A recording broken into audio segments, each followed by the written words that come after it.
Ya itu kan tuntutan dari keluarga ya. Kalau kita dari keluarga sih hukuman yang seberat-beratnya. Tapi kalau memang jaksa penuntut umum menjatuhkan hukuman yang mungkin dari pasal-pasalnya sudah ditentukan, ya kita terima aja. Ya sama kita dari keluarga sih sudah puas ya Mas, ya mungkin itu memang hasil yang harus ditentukan, itu kan dari penuntut umum sudah menvonis seperti itu 15 tahun penjara gitu. Dan hakim pun menvonis juga 15 tahun penjara. Itu sangat-sangat luar biasa bagi saya itu. Biasanya kan ada penurunan vonis kan gitu. Tapi ini yang diambil oleh hakim ketua tadi 15 tahun penjara, kita sangat bangga. Oke Pak Andi, Mental saya. Oh, berarti dukungan dari teman-teman itu yang juga menjadi penguat bagi ini ya Pak Andi. Iya. Ya. Harapan kita sih dari keluarga untuk Polda Jateng segera memutuskan begitu dan menolak bandingnya biar inkrah.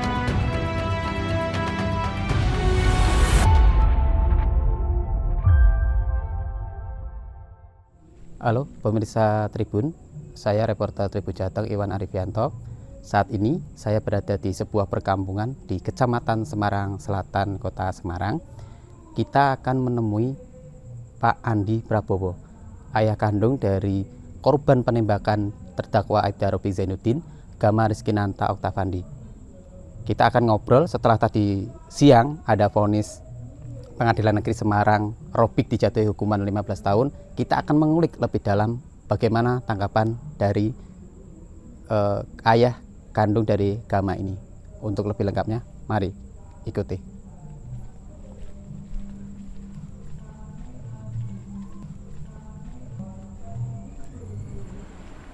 Halo pemirsa Tribun, saya reporter Tribun Jateng Iwan Arifianto. Saat ini saya bersama Pak Andi Prabowo, ayah kandung dari almarhum Gama Rizkinanta Oktavandi, korban penembakan dari terdakwa Aibda Robiq Zainuddin. Yang seperti pemirsa Tribun ketahui, tadi siang Aibda Robiq Zainuddin telah dijatuhi hukuman vonis 15 tahun penjara. Nah, kita akan bertemu dengan Pak Andi, akan berbincang dengan Pak Andi mengenai beberapa hal terkait dengan kasus tersebut. Tapi sebelum kita berbincang dengan Pak Andi, kita sapa-sapa dulu. Malam Pak Andi. Malam, Pak. Sehat Pak? Alhamdulillah. Sehat Pak ya. Oke, Pak Andi, gimana Pak? Ini setelah tadi sidang vonis di Pengadilan Negeri Semarang ya, Robiq telah dihukum atau divonis 15 tahun pidana penjara ya oleh Ketua Majelis Hakim yaitu Bu Mira Sendangsari. Nah, menurut Pak Andi, vonis itu bagaimana Pak tanggapan Bapak? Apakah sudah puas atau tidak sesuai harapan? Ya sama kita dari keluarga sih sudah puas ya Mas, ya mungkin itu memang hasil yang harus ditentukan, itu kan dari penuntut umum sudah menvonis seperti itu 15 tahun penjara kan gitu. Dan hakim pun menvonis juga 15 tahun penjara. Itu sangat-sangat luar biasa bagi saya itu. Biasanya kan ada penurunan vonis kan gitu. Tapi ini yang diambil oleh hakim ketua tadi 15 tahun penjara, kita sangat bangga gitu Mas. Oke Pak Andi, dari keluarga bangga Pak ya, maksudnya dengan hakim putusan itu puas dan bangga terhadap hakim yang telah akhirnya menjatuhkan vonis sesuai tuntutan dari JPU atau Jaksa Penuntut Umum Pak ya. Tapi kan sebelumnya dari keluarga ini Pak ya, berharap Robiq itu dihukum mati atau paling tidak seumur hidup. Itu gimana Pak Andi? Ya itu kan tuntutan dari keluarga ya. Kalau kita dari keluarga sih hukuman yang seberat-beratnya. Tapi kalau memang jaksa penuntut umum menjatuhkan hukuman yang mungkin dari pasal-pasalnya sudah ditentukan, ya kita terima aja. Oke. Kemudian ini Pak Andi, setelah tadi sidang putusan atau sidang vonis, Robik bilang ya kepada majelis hakim bahwa dia akan pikir-pikir. Kemudian hal itu juga terkonfirmasi kepada kuasa hukum dari terdakwa Robik ya, Pak Henry Darman. Dia mengatakan akan mengajukan banding ke pengadilan tinggi terkait putusan itu. Nah, kalau dari keluarga menanggapi itu seperti apa? Ya kalau banding sih itu haknya mereka ya, Mas, ya. Tapi harapan dari keluarga pun seperti yang disampaikan oleh kuasa hukum saya tadi. Jadi untuk banding yang diajukan ya saya harapkan untuk ditolak dari hakim, dari kejaksaan juga, dari pengadilan juga menolak gitu. Intinya hakim atau pengadilan harus kekeh atau harus tetap dengan putusan itu, Pak ya. Jangan sampai banding itu diterima dan putusannya berubah menjadi turun kan gitu. Oke Pak Andi, pemirsa Tribun, sudah kita dengar bahwa dari Pak Andi terkait tadi putusan sudah ini ya merasa puas dan mereka akan terus memantau hasil hasil ini ya. Ini akan banding kemudian akan dipantau oleh keluarga ya Pak Andi ya. Nah kemudian ini Pak Andi, selama persidangan itu sejak berbulan-bulan yang lalu ya Pak Andi? Iya, sudah hampir 1 tahun. Hampir 1 tahun Pak Andi menjalani proses itu. Tentu terkuras segala ini ya Pak, ya mungkin perasaan iya, mungkin juga terkuras secara finansial mungkin atau beberapa. Nah, apa sih Pak Andi yang paling memberatkan Pak Andi selama proses persidangan yang sudah berjalan selama ini? Kalau proses persidangan yang terlalu lama sih mungkin banyak menyita waktu ya Mas ya. Mungkin dari segi pikir, tenaga kan saya harus izin kerja, menggantikan teman-teman yang ya alhamdulillah kan teman-teman bisa mensupport saya dalam hal ini, dalam artian bisa menggantikan saya pekerjaan-pekerjaan yang saya tinggalkan. Saya bisa tukar shift, tukar pekerjaan, saya biasa masuk malam, saya masuk pagi, saya ganti masuk malam kan gitu. Oh berarti teman-teman Pak Andi mendukung ya, dan tahu Pak Andi menghadapi kasus ini? Tahu, teman-teman tahu dan banyak support dari teman-teman juga. Berarti teman-teman support dengan tadi itu ya. Kalau boleh tahu Pak Andi kerja di bagian apa berarti Pak? Saya di operator kren. Operator kren di mana Pak? Di pelabuhan. Oh di Pelabuhan Tanjung Mas. Nah, itu teman-teman tahu kasus Bapak dan mendukung Pak? Mendukung. Itu dukungannya gimana Pak? Maksudnya apa? Kata-kata atau moral atau gimana? Ya pendukungannya dengan cara moral ya Mas. Di saat saya ada schedule untuk mendatangi sidang, seandainya saya pas posisi kerja, saya digantikan dan saya menggantikan teman saya yang kerja tadi seharusnya masuk malam, dia jadi masuk pagi. Apa Pak yang paling mengharukan Pak dukungan dari teman-teman mungkin Pak? Yang paling mengharukan ya Mas ya, apa ya? Ya mungkin spotnya itu ya Mas. Spotnya. Spot dari teman-teman menguatkan saya lah dalam menghadapi masalah ini. Mungkin karena sesama ayah mungkin ya, jadi oke Pak Andi. Mendukung mental saya. Mental ya Bapak. Oh berarti dukungan dari teman-teman itu yang juga menjadi penguat bagi ini ya Pak Andi ya. Ya. Kalau ini Pak keluarga yang lain ya sama ya? Sama keluarga yang lain sama. Juga menyita waktu. Karena kan juga menyita keharmonisan sama keluarga karena banyak schedule yang harus kan. Dia harusnya siang berkumpul dengan keluarga, sekarang siang harus datang ke PM, ke pengadilan untuk menghadiri sidang kan gitu. Kemudian dari kasus ini ya Pak Andi ya, Robik itu kan sempat dalam persidangan ya, proses persidangan itu Robik sempat mendekati Pak Andi. Pak Andi ingat ya? Iya. Kemudian dia meminta maaf ya? Iya. Nah, aku itu penasaran Pak, dan mungkin pemirsa Tribun juga penasaran. Saat itu dalam pikiran Pak Andi apa sih Pak? Ketika Robik mendekati kemudian menjulurkan tangan meminta maaf ya katanya. Itu apa Pak? Sebenarnya interaksi itu seperti apa? Ya sebenarnya sih harapan kita sih benar-benar dia melakukan minta maaf, dalam artian dia mengakui bahwa dia telah melakukan kesalahan-kesalahan itu. Tapi ternyata setelah dia mendekati kok penjelasannya ke saya beda. Gimana Pak itu penjelasannya? Ya karena itu tugas, karena itu kan enggak masuk lah. Oh, itu sempat ngomong jenengan gimana? Maksudnya kalimat persisnya, perkataan persisnya. Kalimat persisnya itu saya agak Lupa ya. lupa ya. Yang pasti itu enggak dia itu agak enggak mengakui kalau dia melakukan kesalahan penembakan itu. Jadi dia itu nggak minta maaf. Enggak minta maaf. Ya menurut saya enggak minta maaf. Oh, menurut Bapak nggak minta maaf Iya. ya, hanya mendekati bahwa dia itu itu hanya melakukan tugas sebagai polisi gitu Iya. aja ya. Oke, jadi posisi itu tidak lama Pak ya? Tidak lama. Hanya sebentar Pak ya. Ya. Dan saya pun enggak mengucapkan kata maaf apa ya Pak, enggak. Cuma salaman aja, saya tinggal gitu aja. Mengapa Bapak mau menerima juluran tangan itu ya? Karena ya sebagai manusia, ya namanya manusia Pak ya, Iya. tentu ada rasa sakit hati, apalagi almarhum itu adalah anak kandung Bapak, kemudian oleh terdakwa ditembak sampai meninggal dunia. Itu kenapa Bapak mau menerima juluran tangan itu?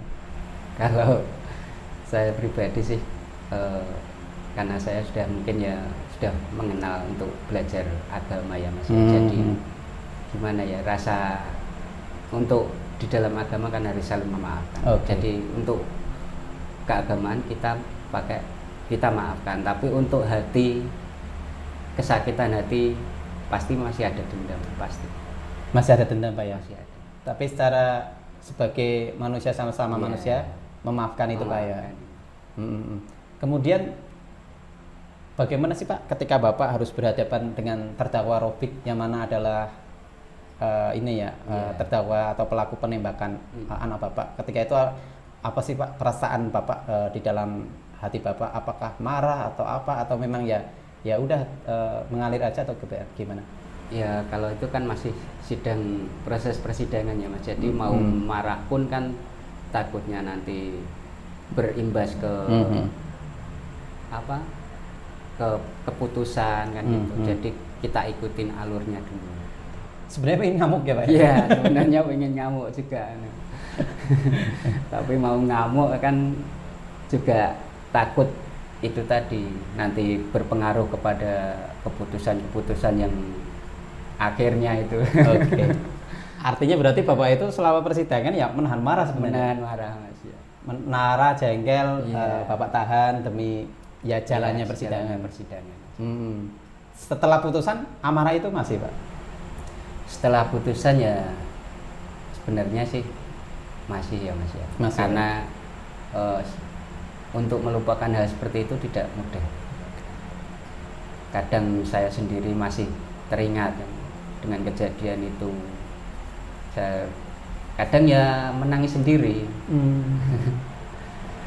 Momen menangis itu ketika Bapak mengingat almarhum atau Ya, kasusnya? mengingat almarhum sendiri dalam artian di saat dia sakit, merasa kesakitan kok tidak ada yang nemeni kan gitu. Momen-momen itu yang Ya, Bapak momen itu yang membuat saya kadang agak ya terenyuh lah dalam hati Mas. iya. Namun Pak, di sisi lain Robik dalam persidangan juga mengungkap bahwa dia sebagai terdakwa juga mengalami hal seperti Bapak. Dia jauh dari keluarga, kemudian Robik mengaku keluarganya mendapatkan intimidasi juga, atau mendapatkan semacam mendapatkan semacam dampak ke keluarganya dari kasus ini. Robik juga tidak bisa bertemu dengan anaknya, tidak bisa bertemu dengan istrinya. Bagaimana Pak tanggapan Bapak soal ini? Ya itu kan mungkin kan dari situ kan kalau saya pribadi sih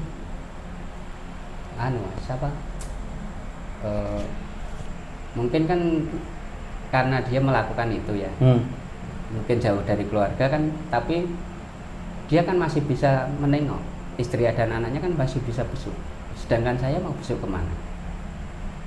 Oke. Saya sudah tidak bisa melihat anak saya. Secara fisik Robik bisa melihat keluarganya. Secara fisik Robik masih bisa melihat keluarga, masih bisa datang ke lapas kan gitu, bisa ke rutan atau ke lapas kan masih bisa, sedangkan saya mau cuma datang ke nisannya anak saya. Sering Pak ke nisan almarhum? Ya kalau saya sering sih. Sering. Karena mungkin ya saking gimana ya, sayangnya saya sama anak saya. Saking sayangnya jadi susah untuk melupakan hal itu. Meskipun di Sragen sana Pak ya? Iya. Itu disempetin seminggu sekali apa? Setiap saya libur mungkin saya pulang. Pulang. Ya. Untuk menengok nisan. Nisan. Dan Robik lebih baik dari itu ya. Dia tidak menengok nisan ya, tapi dia masih bisa melihat anaknya ketawa. Bisa melihat keluarganya. Kalau saya tidak bisa. Tidak bisa ya. Dan hanya melihat tanah merah aja Pak ya. Oke, siap Pak Andi.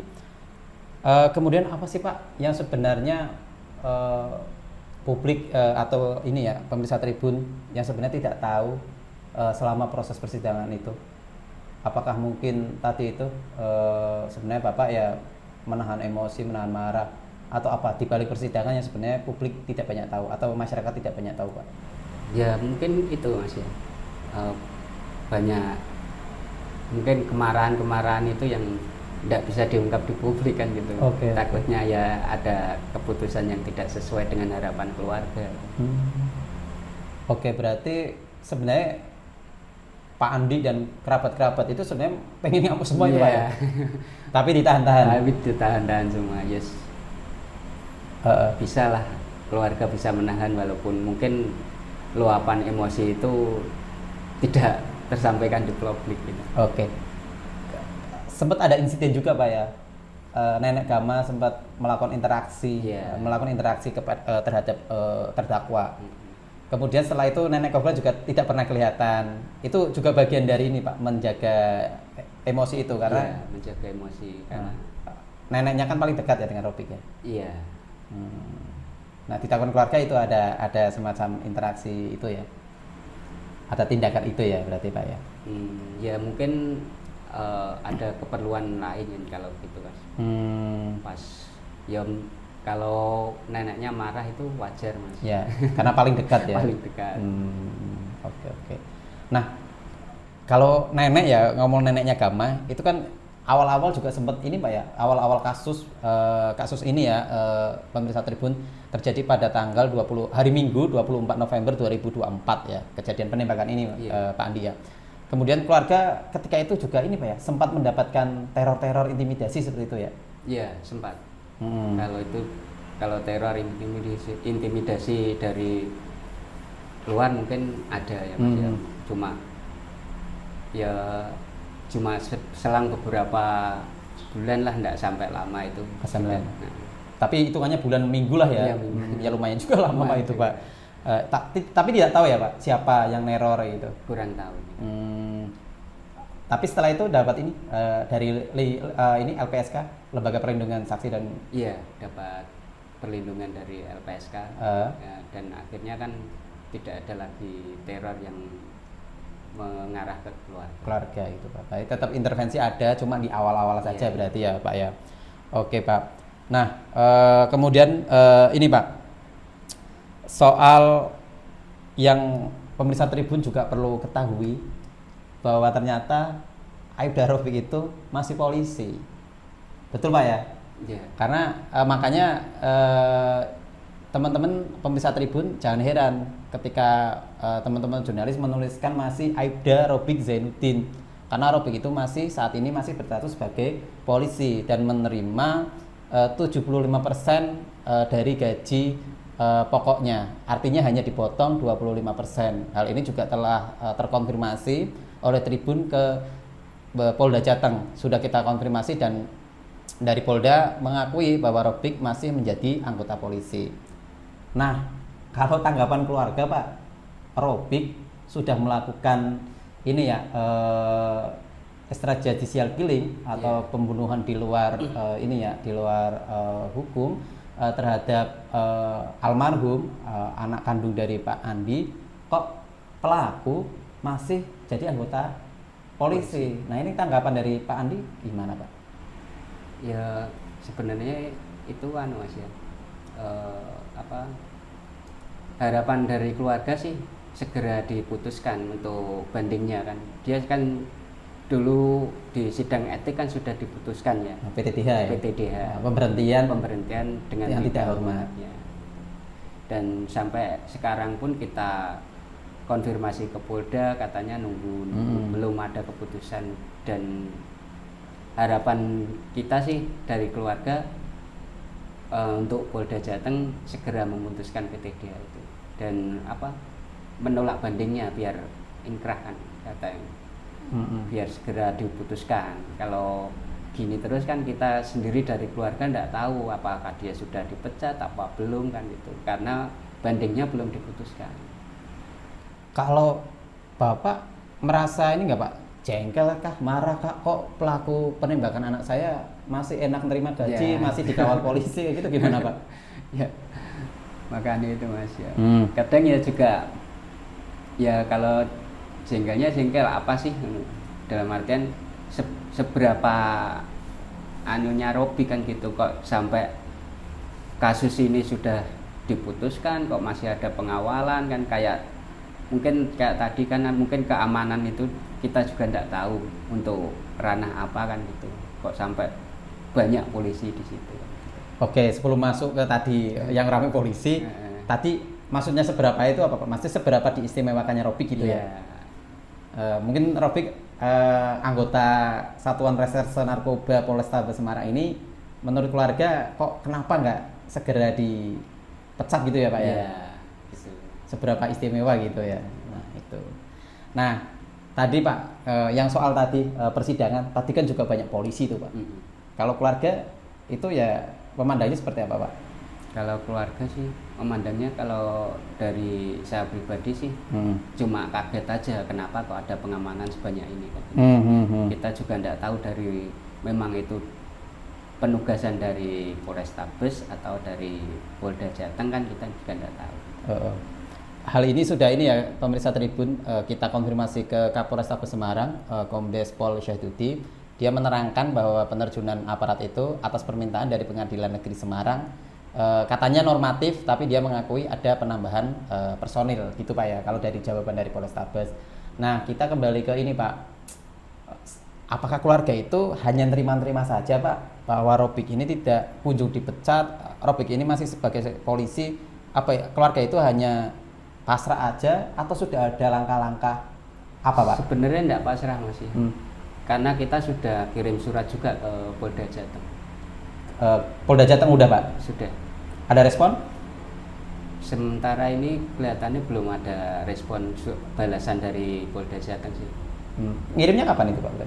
Ngirimnya itu mungkin sekitar 2 minggu atau apa gitu. Oh baru-baru ini? Iya baru-baru. Ya pemirsa Tribun, kita pengen tahu nih dari keluarga Pak Andi, kalau soal ini Pak, bahwa Robik masih jadi anggota polisi, Robik masih menerima gaji dari Polri, padahal dia sudah divonis 15 tahun penjara dari pengadilan negeri. Harapan Pak dari keluarga terhadap status Robik yang masih menjadi polisi itu apa Pak? Ya harapan dari keluarga sih seperti Polda Jateng segera memutuskan lah Mas, untuk bandingnya itu untuk segera disidangkan, jadi tidak gantung kan gitu. Keluarga tidak merasa di PHP gitu Pak ya? Iya. Diberi harapan palsu gitu ya maksudnya, biar jelas ya? Biar jelas, jadi kalau sudah disidangkan kan keputusannya sudah pasti kan gitu. Seperti kejaksaan aja sudah, seperti pengadilan aja kan sudah berani memutuskan 15 tahun kan. Kenapa kok Polda sampai sekarang belum berani kan? Berarti saat ini kondisinya itu masih lega tapi belum full itu Pak ya? Karena Robik masih polisi ini ya. Oke. Gitu ya Tribuners, ternyata Pak Andi ini sebenarnya vonis di pengadilan pidananya sudah lega tapi belum full ya, karena Robik masih menjadi anggota polisi Pak ya. Nah ini Pak, soal intimidasi tadi itu, kembali ke situ, bentuk-bentuknya apa sih Pak intimidasi yang dialami oleh keluarga? Mungkin dari itu ya Mas, kadang kalau di rumah kan adanya kan cuma neneknya, jadi kadang ada yang melihat-lihat dari luar, memfoto-foto kan gitu. Di foto-foto di itu? Iya, ada yang ngawasi lah. Ngawasi. Iya. memutar rumah gitu. Di Borobudur itu Pak ya, di sebuah Borobudur, kawasan di Jalan Borobudur ya. Itu terekam Pak, CCTV ada? Kalau CCTV mungkin ada ya Mas. Dulunya ada ya, masa orang cuma memang orang tak dikenal itu Pak ya. Iya, orang tak dikenal, kita juga enggak tahu.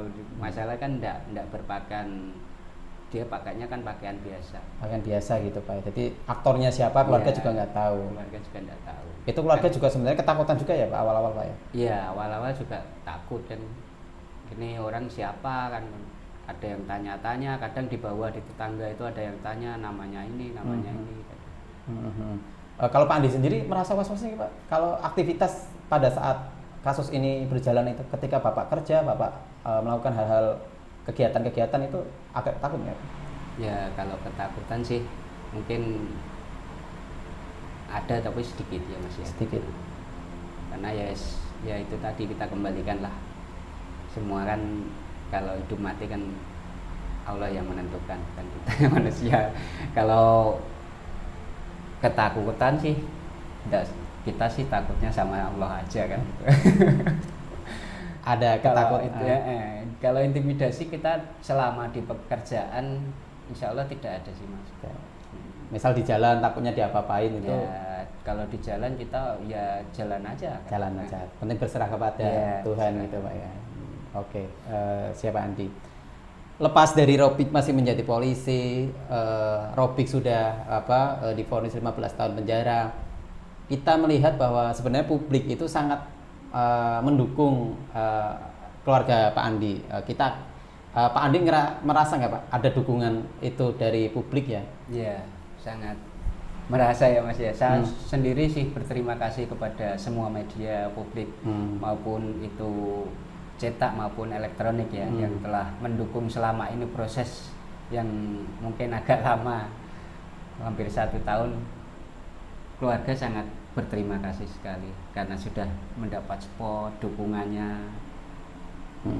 Mahasiswa kan demo-demo juga Pak, mendukung bahwa ini harus disidang, harus ini. Itu Bapak sempat ini juga mendengar ada dukungan-dukungan itu? Sempat. Kalau itu sempat ada mungkin 1 atau 2 kali itu sempat mendatangi lah, datang untuk mensupport mereka yang sudah mensupport keluarga saya untuk kasus ini untuk diungkap sejelas-jelasnya itu. Ikut orasi berarti Pak? Pernah itu 1 kali, 2 kali itu. Oke Pak. Kalau kondisi ini berarti ini Pak ya, kejadian ini sebenarnya banyak mengubah sudut kehidupan Bapak ya, yang dulunya mungkin tidak pernah bertemu dengan mahasiswa, tidak bertemu dengan bertatap muka di kamera, itu gimana? Itu sangat berubah ya Mas ya. Agak apa ya? Mungkin agak baru awam yang mungkin dari kita dulu tidak pernah berorasi dengan mahasiswa, tidak pernah berkomunikasi dengan media-media kan. Mungkin aja ada kegrogian apa-apa kan pasti itu aja lah Pak. Karena tidak pernah, saya sama sekali tidak pernah berhadapan dengan kamera Mas. Tapi Bapak merasa ini ya Pak ya, merasa mungkin merasa senang juga ya dengan dukungan publik itu ya. Dukungan publik sangat membuat kita bangga juga. Katanya sempat dikasih bunga itu Pak. Iya. Dikasih dukungan dari media juga, mengasih bunga yang mungkin itu sebuah kehormatan bagi keluarga kita. Kayak orang nembak lah Pak ya. Oke Pak, ini proses sebenarnya sudah di ujung Pak ya. Robik ini sudah divonis, tapi tadi itu keluarga juga masih setengah nafasnya, itu leganya itu masih setengah karena Robik masih menjadi polisi kayak gitu, masih berstatus menjadi anggota Polri. Nah, kita coba mengingat kasus ini kembali Pak. Kalau Pak Andi tadi sempat disinggung juga soal bagaimana Pak Andi kalau kangen dengan Gama datang mengunjungi makamnya di Sragen sana. Bukan maksud untuk mengingatkan atau bukan maksud untuk ini Pak ya menguras emosi Pak Andi, cuma mungkin pemirsa Tribun juga ingin tahu apa sih Pak hal yang membuat Pak Andi masih kangen dengan sosok Gama ini? Saya sendiri sih, buat saya itu dia itu satu-satunya anak saya ya Mas. Jadi dari kecil saya yang merawat, saya yang ngurus gitu. Sudah sampai sekarang pun saya susah untuk melupakan karena dia itu sudah sangat dekat sama saya. Jadi dia sakit, saya juga merasakan sakit. Dia apapun dia pasti izin saya. Dalam artian mungkin karena kedekatan kita kan, makanya malam itu tidak pulang kan, saya juga khawatir, saya mencari sampai pagi kan. Posisi nggak tidur juga ketika itu Pak? Enggak tidur saya. Kalau saya itu kalau anak saya belum pulang sampai rumah Mas, nggak bisa tidur. Pasti saya telepon, saya cari. Karena ya itu tadi, hampir tiap hari saya bertemu. Mungkin kalau dia pulang dari sekolah, dia langsung telepon, minta beliin minta beliin apa, minta kalau kita sudah di rumah kita ngobrol, habis itu dia mau apa, minta jalan-jalan ya untuk mungkin refresh lah, kita jalan-jalan muter simpang 5 apa-apa, cuma gitu-gitu aja. Tapi bagi saya sangat berat. Jadi sampai sekarang pun saya susah untuk melupakan. Nah, tadi di persidangan Bapak juga ini ya sempat ya menitikan air mata selepas itu sebagai tanda apa Pak berarti Pak? Bapak bahagia atau?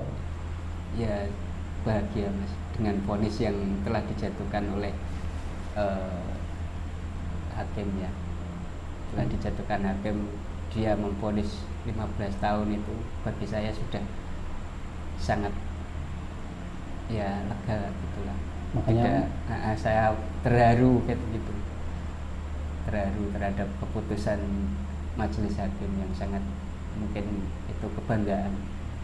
Makanya ya mudah-mudahan untuk kedepannya bisa berubah lah, dalam artian untuk kebenaran-kebenaran yang memang harus diungkap.